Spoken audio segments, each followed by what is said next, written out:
بسم اللہ الرحمن الرحیم۔ اور امی کو مالی مسائل کا شکار کروانے میں ان کا پورا ہاتھ تھا۔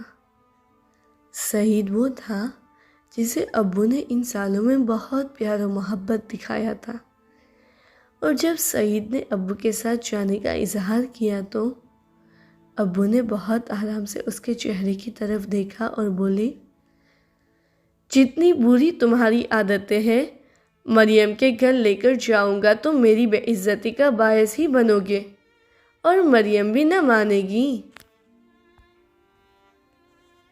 اب سعید پوری طرح ٹوٹ گیا تھا، گھسیلا ہو گیا، ہر بات پر لڑنے کو آتا اور ذرا سی بات پر رونا شروع کر دیتا۔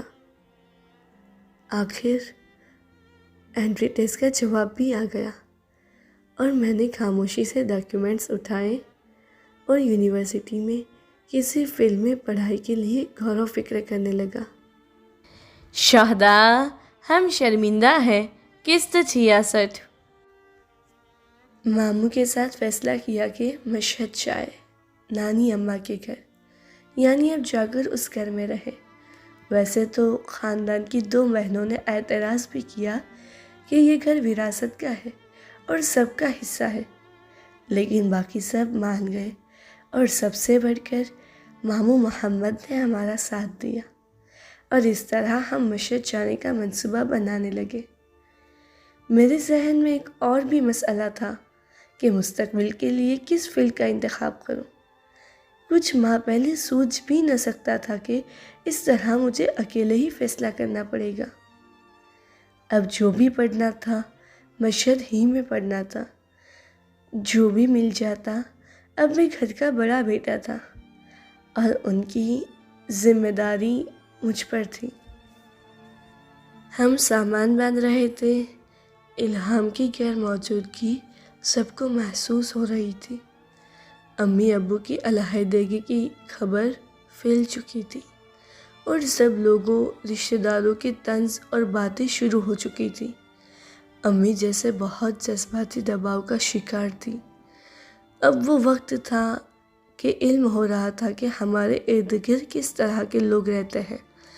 وہ لوگ جو پہلے ہمارے رشتہ داری پر فخر کرتے، ہمارے ارد گرد گھومتے، اب ہمارے خاندان کی یہ حالت دیکھ کر خوشی کا اظہار کرتے اور یہ بتانا نہ بھولتے کہ ہمارے ساتھ یہی ہونا چاہیے تھا، اور جس طریقے سے بھی زبان کے ذریعے ہماری تحقیر کرتے۔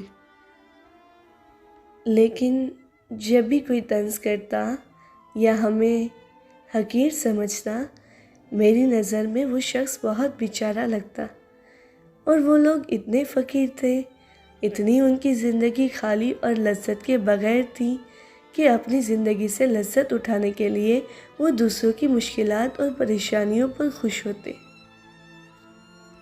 کوئی بھی لوگوں کے منہ بند نہ کر سکتا تھا۔ کوئی محفل نہ تھی جہاں ہماری غیبت نہ ہوتی، اور واقعی لوگ بہت ماہر تھے، ایسے ایسے نکتے نکالتے جو ہمارے جگر جلانے کے لیے کافی تھے۔ لیکن میں اسے بھی اچھی نگاہوں سے دیکھتا۔ ہماری غیبت ہمارے گناہوں کے دھلنے کا باعث تھی، اور پھر جو لوگ غیبت کے ساتھ تہمت بھی ملا لیتے اور جو محفل کو نئی باتوں سے رنگین بنا لیتے، میں دل میں ہنستا۔ 18 سال کی عمر میں جتنے گناہ کیے ہیں، جان بوجھ کر یا بغیر جانے، جو بھی کمی زیادتی ہے، میرے نامہ اعمال کو پاک کر دے گی۔ اس رات لوگوں کی باتوں کی وجہ سے مجھ پر نفسیاتی دباؤ ایسا تھا کہ نیند نہ آ رہی تھی۔ ایسے ہی سوچتے سوچتے مہران، بجائے اس کے کہ خدا سے فضل و بخشش طلب کرو، لوگوں کی غیبت کرنے پر خوش ہو رہے ہو کہ تم گناہوں سے پاک ہوئے ہو۔ بے شک خدا کا وعدہ ہے کہ غیبت گناہوں کی پاک ہونے کا سبب ہے، لیکن مجھے خدا سے شرم آ رہی تھی۔ ہم خدا کی نعمتوں کی کتنی ناشکری کرتے ہیں۔ اس رات نماز شب میں شرمندگی کے مارے سر نہ اٹھایا جا رہا تھا، خود سے خدا سے شرم محسوس کر رہا تھا۔ خدایا، مجھے معاف کر دو کہ میں اپنے جلے ہوئے دل کے ہاتھوں مجبور ہو گیا۔ وہ میرے عذاب کو دھو رہے ہیں اور میں اس وجہ سے اپنے دل پر مرہم لگا رہا ہوں۔ خدا، اے خدا، تیری حرمت اور بزرگی کے واسطے، تیری رحمت اور بخشندگی کے واسطے آج کی رات میں ان سب لوگوں کو معاف کرتا ہوں، تمام غیبتوں کو، ان تمام طنزوں کے زخموں کو۔ آج تک جس شخص نے بھی میرے حق میں ظلم و نامردی کی ہے، میں اس کو تمہاری عزت کے واسطے معاف کرتا ہوں۔ تم وہ خدا ہو جس کی رحمت اس کے غضب پر برتری رکھتی ہے۔ مجھے بھی اپنی رحمت، حرمت اور بخشش کے واسطے بخش دے۔ اور میں نے اپنے قلب کی تطہیر کی۔ اگر ہم خدا کی طرف ہونا چاہتے ہیں تو خدا کی صفات کو اپنانا ہوگا۔ اور اب میں نے ایک نئی مشق شروع کر دی تھی۔ ہر بار، ہر طنز، ہر بات جو میرے دل کو پوری طاقت سے آگ لگا دیتی، شیطان کا وسوسہ، سب سے صرف خدا کی پناہ طلب کرتا۔ خدا، تمہارے بندوں کو، تمہاری مخلوق کو تمہارے خالق ہونے کی وجہ سے معاف کرتا ہوں۔ انٹری ٹیسٹ کا نتیجہ آ چکا تھا۔